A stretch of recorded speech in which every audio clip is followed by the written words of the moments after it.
కోడలికి రెండవ జన్మ, సమాజానికి గొప్ప సందేశం. సమాజం దృష్టిలో ఆమె కేవలం ఒక అత్త, కానీ ఆ కోడలి పాలిట ఆమె సాక్షాత్తు అమ్మగా మారింది. భర్త చనిపోయి పుట్టెడు దుఃఖంలో ఉన్న కోడలిని చీకటి గదులకు పరిమితం చేయకుండా ఆమె భవిష్యత్తుకు బంగారు బాటలు వేసిన ఒక అద్భుతమైన మహిళ కథ ఇది. రాజస్థాన్కి చెందిన కమలాదేవి గారు చేసిన ఈ గొప్ప కార్యం నేడు దేశవ్యాప్తంగా ప్రతి ఒక్కరిని కదిలిస్తుంది. రాజస్థాన్ రాష్ట్రంలోని సికార్ జిల్లాకు చెందిన కమలాదేవి గారు కుమారుడు శుభం తన పెళ్ళైన కేవలం 6 నెలలకే మెదడు సంబంధిత వ్యాధితో కన్నుమూశాడు. భర్తను కోల్పోయిన కోడలు సునీత పరిస్థితి అగమ్యగోచరంగా మారింది. సాధారణంగా పాతకాలపు పద్ధతులు పాటించే కుటుంబాల్లో కోడలిని దురదృష్టవంతురాలిగా చూస్తారు.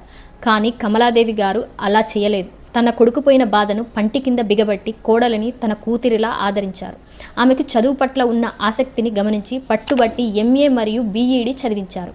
ఆ కోడలు నేడు ప్రభుత్వ ఉపాధ్యాయురాలుగా నిలబడటంలో కమలాదేవి గారి ప్రోత్సాహం ఎంతో ఉంది. కుటుంబంలో ఉండే అనవసరమైన పాలిటిక్స్ మరియు మూఢనమ్మకాలను పక్కన పెట్టి కోడలికి మళ్ళీ పెళ్లి చేయాలని కమలాదేవి గారు నిర్ణయించుకున్నారు. ఒక నిజమైన డెమోక్రసీలో మహిళలకు తన జీవితాన్ని ఎంచుకునే స్వేచ్ఛ ఉండాలని ఆమె నిరూపించారు. ఆమె తీసుకున్న ఈ నిర్ణయంలో ఎంతో ట్రాన్స్పరెన్స్గా ఉంది. చుట్టుపక్కల వారు ఏమనుకుంటున్నారో అని భయపడకుండా సమాజానికి తన అకౌంటబిలిటీని చాటి చెప్పారు.